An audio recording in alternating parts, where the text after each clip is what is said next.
प्रिय छात्रों, आज हम कबीर का काव्य शिल्प विषय पर आप लोगों से बातचीत करेंगे।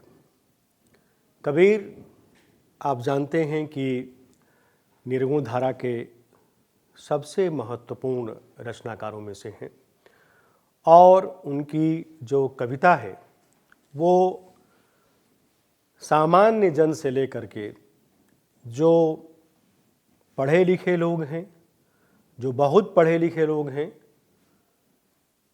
तक व्याप्त है। यानी कबीर की कविता को एक कम पढ़ा लिखा हुआ, ज़्यादा पढ़ा लिखा हुआ और बिल्कुल भी जो निरक्षर है, जिसे अक्षर ज्ञान भी नहीं है, वह भी कबीर की कविता की बात करता है। जब इस तरह से किसी कवि की व्याप्ति होती है तो इसका मतलब होता है कि वह कवि, वह रचनाकार बहुत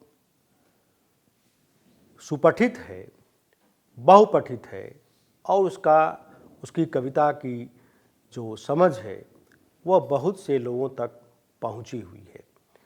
यानी एक तरह से वह लोकप्रिय रचनाकार होता है, लोकप्रिय कवि होता है और इसीलिए वह अपने समय और अपने समाज को बहुत दूर तक अपनी कविता में साथ लेकर के चलता है। आज आप देख सकते हैं कि इतने हजार से थोड़ा सा अभी समय कम है, इतना समय हो गया है, तब भी कबीर की कविता को किसी न किसी रूप में पढ़ा जा रहा है, उसको गुना जा रहा है, उसको सुना जा रहा है और कबीर की कविता आज भी हमें कहीं न कहीं किसी न किसी रूप में प्रेरणा देती है। उसका कारण ये है कि कबीर की कविता का जो कथ्य है वह बहुत सघन है और बहुआयामी है, जिसको अंग्रेजी में कहते हैं मल्टी डायमेंशनल। तो उस कविता का मल्टी डायमेंशनल होना भी, बहुआयामी होना भी बहुत महत्वपूर्ण है और इसीलिए उसकी व्याप्ति बहुत अधिक है। कबीर केवल स्वदेश में ही नहीं बल्कि विदेश में भी पढ़े जाते हैं, पढ़ाए जाते हैं और एक बहुत प्रसिद्ध विदेशी विदुषी हैं प्रोफेसर लिंडा हेस, जिन्होंने कबीर की कविताओं पर कार्य किया और दुनिया की तरफ कबीर की कविता का महत्व का ध्यान आकर्षित किया। कबीर मुख्यतः साधक हैं, संत हैं, चिंतक हैं। इसलिए आप देखेंगे कि उनकी कविता में कविता के रंग अनेक हैं, उसके शेड्स बहुत सारे हैं। वे मध्यकाल के ऐसे निर्गुण साधक हैं जो संत होते हुए भी, साधक होते हुए भी समाज की चिंता करते हैं। समाज में जो कुछ हो रहा है, अपने समय में जो हो रहा था, उसको लेकर के कहीं न कहीं वो चिंतित थे। इसीलिए उनकी कविता की जो बनावट है, उस बनावट में कई तरह का अनगढ़पन है और उस अनगढ़पन की भी एक खूबसूरती है, उसका एक सौंदर्य है। हालांकि कबीरदास बहुत काव्यात्मक होने की चिंता नहीं करते हैं और अपनी कविता में वे सहजता पर बल देते हैं, बल्कि वो जो कलावादी मानदंड हैं, कलावादी मानदंड का एक तरह से विरोध करते हैं कविता में कबीरदास। कवि कविवे कविता मुए। कोई कवि अपनी कविता में अगर बहुत ज़्यादा काव्यत्व का आभास देने लगता है, यानी अपनी कविता को बहुत ज़्यादा सुसज्जित करता है, बहुत कलात्मक बनाता है, तो कविता मर जाती है। आप देखेंगे कि रीतिकाल में ऐसे भी रचनाकार हैं जिन्होंने ऐसा अलंकार लाद दिया है, अलंकार का ऐसा चमत्कार पैदा किया है कि कविता अलंकार के बोझ से लदी हुई है।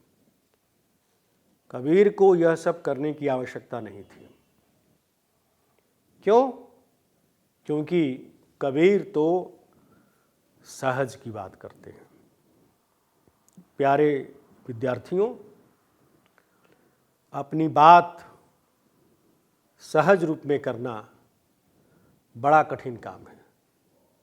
सहज भाषा में लिखना बड़ा कठिन काम है। इसलिए कबीर का जो कथ्य है वह भी सहज है और जो शिल्प है वह भी सहज है। उनकी कविता का उद्देश्य क्या है? भक्ति साधना, और भक्ति साधना के साथ भक्ति साधना कहाँ रह करके करिए? समाज में रह के करिए। सन्यासी बनने की जरूरत नहीं है। इसीलिए आप देखेंगे कि कबीरदास सन्यासी नहीं थे। कबीरदास घरबारी थे, परिवार था उनका, पत्नी थी उनकी, बेटा था उनका, और इसी समाज में रहते हुए वे भक्ति और साधना की बात करते हैं। मूंड मुड़ाए भये सन्यासी, मूंड मुड़ा करके और गेरुआ पहन करके साधना नहीं हो सकती। साधना करने के लिए इसकी आवश्यकता ही नहीं है। कबीर पर आप जानते हैं कि जो उनकी पूर्ववर्ती साधना है उसका बहुत प्रभाव है। जब गोरखनाथ कहते हैं कि मन चंगा तो कठौती गंगा, बांध्या मेलिया तो जगत रचेला, कबीर भी वही बात कहते हैं। मन ना रंगाए रंगाए जोगी कपड़ा, मन के मते न चालिए, कर का मन का डारी दे, मन का फेर। ये बातें कितनी आसानी से कबीर कहते हैं। क्या कि आपको माला फेरत जुग भया, फिरा न मन का फेर। माला फेरते हुए युग हो गया, लेकिन मन का मैल नहीं मिट सकता। आप हाथ में माला जप रहे हैं लेकिन ध्यान कहीं और है, ऐसे माला फेरने का कोई मतलब नहीं है। इस तरह की जो पाखंड प्रियता है, उस पाखंड प्रियता पर कबीर प्रहार करते हैं। तो प्रहार कैसे करते हैं? कैसी भाषा में करते हैं? कई बार बड़ी आक्रामक भाषा में करते हैं। जैसा कि आपने देखा होगा कि पंडित को जब डांटते हैं तो तुकार की भाषा में डांटते हैं। जो तू बामन बामनी जाया, आन राह हवे काहे ना आया, या पांडे कौन कुमत तो ही लागी, तू राम ने जपहिया भागी। तू बाभन मैं काशी को जुलाहा, चिन्ह मोर गियाना। बड़ी ही सहज भाषा में, सरल भाषा में कबीरदास अपनी बात कहते हैं, और उन शास्त्रवादियों को जो अपने शास्त्र ज्ञान के आधार पर दुनिया को ठगते हैं, उनका भी प्रत्याख्यान करते हैं, उनका विरोध करते हैं। आचार्य हजारी प्रसाद द्विवेदी ने कहा था कबीर की भाषा को लेकर के कि वे वाणी के डिक्टेटर थे। क्या मतलब होता है वाणी के डिक्टेटर का? डिक्टेटर अंग्रेजी का शब्द है जिसका मतलब होता है तानाशाह। अब कबीर अपने कथ्य को जिस माध्यम से कहते हैं उसको सदुक्कड़ी कहा गया, यानी उनकी भाषा को सदुक्कड़ी कहा जाता है। प्रिय विद्यार्थियों, सदुक्कड़ी जैसी कोई भाषा नहीं होती। सदुक्कड़ी कोई भाषा नहीं है। यानी जो साधु संत जिस भाषा का इस्तेमाल करते हैं उसे सद्दुक्कड़ी कह दिया गया है। कबीर की भाषा को खिचड़ी भी कहा गया। तो खिचड़ी क्या कोई बहुत बुरी चीज होती है? खिचड़ी तो बड़ी सुपाच्य होती है, स्वास्थ्यवर्धक होती है। तो इसलिए कबीर की भाषा अगर खिचड़ी है तो बड़ी स्वास्थ्यवर्धक है, बड़ी सुंदर है, अच्छी चीज है वो तो। लेकिन कुछ लोगों को लगा कि ये जो खंडन मंडन है, ये जो आक्रामक भाषा है, इस भाषा में बहुत सी भाषाओं के शब्द आए हुए हैं, पंचमेल बना हुआ है। ये कबीर की भाषा की ताकत है कि उसमें इतनी सारी भाषाओं के, प्रांतीय भाषाओं के और विदेशी भाषाओं के शब्द आए हुए हैं। क्यों? क्योंकि कबीरदास सहज रूप में अपनी सहज बात कहना चाहते हैं। इसलिए वे ऐसी शब्दावली को ग्रहण करते हैं जो समावेशी हो, जो इंक्लूसिव हो। और यह जो समावेश है, यह जो समावेशीपन है, यह कबीर की जो कविता है उसका बहुत खूबसूरत शिल्प है कि वे सहज रूप में अपनी बात करते हैं, लेकिन कविता के सारे गुण उसमें विद्यमान है। कोई नहीं कह सकता है कि कबीर अच्छे कवि नहीं है, अच्छे रचनाकार नहीं है।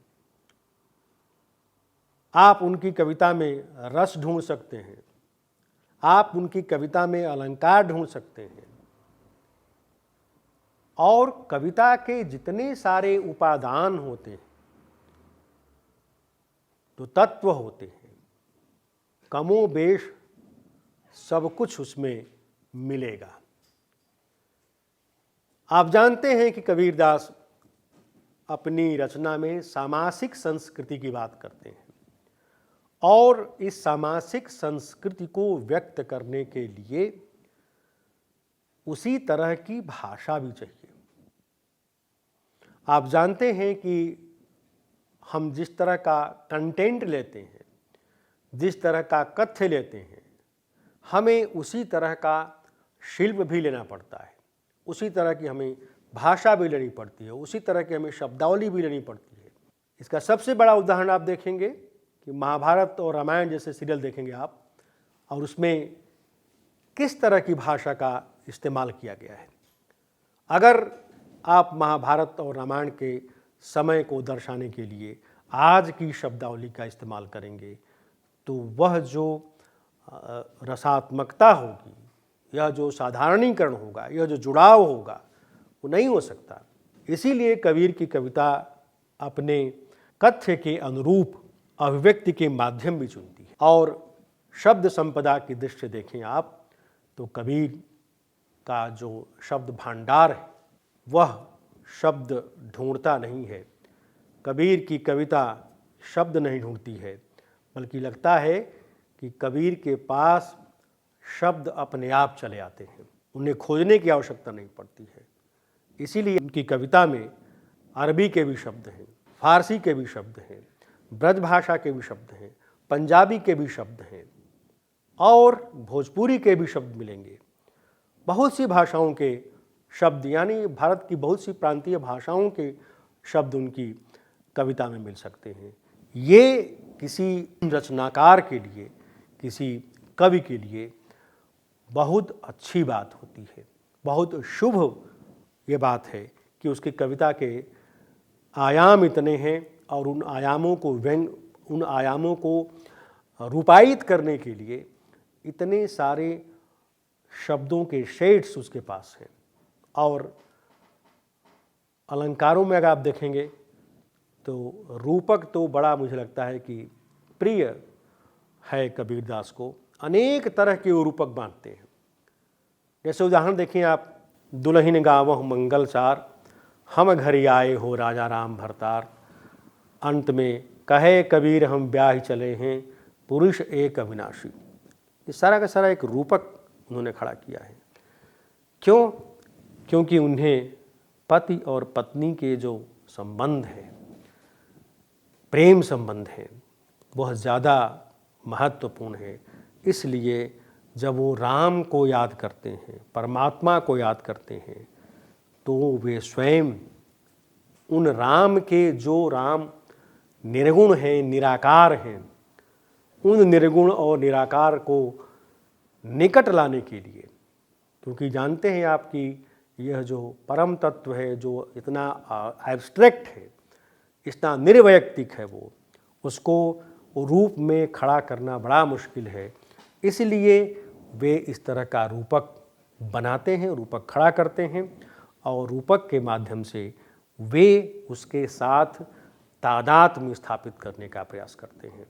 इसलिए कबीरदास उसी तरह की शब्दावली का भी प्रयोग करते हैं। आपने देखा होगा कि कबीरदास अक्सर साधु को संबोधित करते हैं, क्योंकि साधु जो सज्जन है, उसी से कबीरदास बातचीत करने की बात करते हैं। यहाँ तक कहते हैं कि अगर कोई असंत मिलता है तो उससे बात करने की आवश्यकता नहीं, क्योंकि आप उसके साथ संवाद नहीं कर सकते हैं, डायलॉग नहीं कर सकते हैं। मूर्ख अगर कोई मिलता है तो उसके साथ बातचीत क्या करेंगे आप? तो साध मिले कछु कहिए सुनिए, मिलहि असंत मष्ट कह रहिए। अगर कोई सज्जन व्यक्ति मिलता है तो उसके साथ आप संवाद कीजिए, डायलॉग कीजिए, बातचीत कीजिए, और अगर दुष्ट मिलता है तो उसको आपको उपेक्षित करना है। तो इस तरह आप देखेंगे कि कबीर की जो कविता है उसमें अनेक तरह के रंग यानी शेड्स आपको दिखाई पड़ेंगे, और उस रंगबोध को आपके समक्ष लाने के लिए वह उसी तरह की शब्दावली, उसी तरह के रूपक, उसी तरह के प्रतीक गढ़ते हैं। और उन प्रतीकों के जो निहितार्थ हैं, उन निहितार्थों का खुलना भी बहुत आवश्यक है। आप देखेंगे कि कवि का जो साहित्य है वह मूलतः 3 भागों में बटा हुआ है, साखी, सबद और रमैनी। लेकिन जो उनकी साखियाँ हैं वे बहुत पॉपुलर हैं, बहुत लोकप्रिय हैं, और साखियाँ दोहों में हैं, और दोहों में जितनी मारक बात कबीर करते हैं उसमें मारक क्षमता ज़्यादा है, उसमें प्रभाव या प्रभाविष्णुता जिसको कहते हैं वह ज़्यादा है, और उसके माध्यम से वे कबीर जो हैं भारतीय समाज में, भारत की जनता में कंठहार बने हुए हैं। इसीलिए आप देखते हैं कि शहर से लेकर के बड़े शहर तक, नगर से लेकर महानगर और गांव तक कबीर की कविता फैली हुई है। बल्कि गांव और शहर तो छोड़ दीजिए, कबीर की कविता विश्व में फैली हुई है। तो एक तरह से उसका एक वैश्विक महत्व भी है, और उसको लेकर के बहुत सारे शोध कार्य आज भी हो रहे हैं। और उसका कारण ये है कि कबीर की जो कविता है वो आज भी हमें कहीं न कहीं किसी न किसी रूप में प्रेरित करती है, रास्ता दिखाती है, और उसके साथ साथ जो उनकी शैली है, बल्कि आप देखेंगे कबीर के जो बहुत सारे जो पद हैं वो गाए भी जाते हैं। तो शायद कबीरदास बैठ करके अपने पद गाते भी होंगे, और इसलिए कबीर गायन पूरा एक शैली है। और शास्त्रीय संगीत में भी आप देखेंगे कि खास करके जो टिप्पणियाँ जी हैं वो कबीर गाते हैं। और बहुत बड़े शास्त्रीय संगीतकार थे, कुछ दिनों पूर्व उनका देहांत हो चुका है, वो भी कबीर के निर्गुण गाया करते थे। और निर्गुण भी अपने आप में एक शैली हो गई है। जो निराकार है, जो अरूप है, जो असीम है, उसको एक तरह से गायन के माध्यम से, रचना के माध्यम से समाज में उसका एक रूप खड़ा करना, उसको साक्षात करने का जो प्रयास है वो कबीर अपने गायन के माध्यम से करते हैं। तो इसलिए आप देखें कि कबीर की कविता की जो व्याप्ति है, उसका जो रेंज है वो बहुत व्यापक है, और इसलिए वह कविता अपने अनगढ़ स्वरूप के कारण भी, अपने सपाट बयानी के कारण भी, क्योंकि आप देखेंगे बहुत सी ऐसी रचनाएं होती हैं जो सपाट होती हैं, सीधी होती हैं, लेकिन फिर भी उसमें आपको काव्यात्मकता दिखाई पड़ेगी। ये इससे हम नकार नहीं सकते हैं, हम इसे अस्वीकार नहीं कर सकते हैं कि कबीर की कविता में सपाट बयानी है, लेकिन वह सपाट बयानी भी हमें कितना झकझोरती है, सीधे सीधे हमारे हृदय से जुड़ती है और वो सीधे सीधे हमारे हृदय को प्रभावित करती है, हमें सीधे सीधे उस रचनाकार से कनेक्ट करती है, सीधे सीधे हमें उस समय में ले आती है, कबीर के समय में ले आती है और कबीर के समय में ले आकर के हमें आज उन संदर्भों से जोड़ती है। और तब हमें लगता है कि कबीर की कविता कितनी प्रासंगिक है और उसका जो काव्य शिल्प है वह आज भी कितना खूबसूरत है। कबीर की बहुत सी उलटवासियाँ भी हैं। कई बार क्या होता है कि इन उलटवासियों के माध्यम से कबीर बहुत कठिन लगते हैं, उनकी जो रहस्य दर्शिता है वह उन उलटवासियों में अक्सर दिखाई पड़ती है, लेकिन जैसे ही हमें पता चलता है कि उसके प्रतीकार्थ क्या हैं, उसके सिंबॉलिक्स क्या हैं, तब हमें ये कबीर की कविता बहुत सहज लगने लगती है। अब हमें मालूम होना चाहिए कि कबीर के यहाँ गाय क्या है, कबीर के यहाँ सिंह क्या है, यानी शेर क्या है। जैसे एक बड़ा उलटवासी आती है कि एक अचंभा देखा रे भाई, ठाड़ा सिंह चरावे गाई। अब ये बड़ा उल्टा लगता है कि शेर जो है गाय को कैसे चरा सकता है, शेर गाय की रक्षा कैसे कर सकता है, शेर तो उसे मार करके खा जाता है। तो जैसे ही आपको पता चलता है कि शेर आत्मा है और गाय जीवात्मा है, तो तब आपको एकदम से यह पता चलता है कि यह जो आत्मा और जीवात्मा का रिश्ता है, आत्मा और परमात्मा का जो रिश्ता है वह किस तरह का है। और जैसे ही ये हमारे प्रतीक खुलते हैं तो इन प्रतीकों के जो निहितार्थ हैं उससे हमें यह बोध होने लगता है कि कबीर की कविता इतनी कठिन नहीं है और सहजता ही उसकी सरलता है वही हमें आज भी कहीं न कहीं किसी न किसी रूप में कबीर से कनेक्ट करती है, जोड़ती है। क्योंकि सहज भाषा में बात करना, जैसा कि मैंने पहले आपसे कहा, कि बड़ा मुश्किल होता है और इसीलिए कबीर ने संस्कृत भाषा की उपेक्षा की, क्योंकि संस्कृत अभिजात जन की भाषा है, एलीट लैंग्वेज है, इसलिए कबीर दास उसका विरोध करते हैं और एक जो सहज उपलब्ध भाषा है, आसान भाषा है, उसको अपनाने की बात करते हैं। तो कबीर ने कहा कि संस्कृत है कूप जल भाषा बहता नीर। ये जो भाषा मतलब जो भाषा सहज है, सरल है, प्रवाहमय है, वही भाषा काम आती है। उसी भाषा के माध्यम से जब हम अपनी बात कहते हैं तो वह सार्वजनीन होती है और सबके लिए स्वीकार्य होती है। तो कबीर ऐसे काव्य शिल्प को अपनाते हैं जो सहज है और सार्वजनीन है और सबको स्वीकार्य हो। इसीलिए आप देखेंगे कि अपनी जो बहुआयामिता है भाषा की, शब्दावली की, उसके माध्यम से कबीर आज भी हमारे समाज में, हमारे साहित्य में अपनी उपस्थिति दर्ज करा रहे हैं और यही उसकी प्रासंगिकता का सूत्र है। धन्यवाद।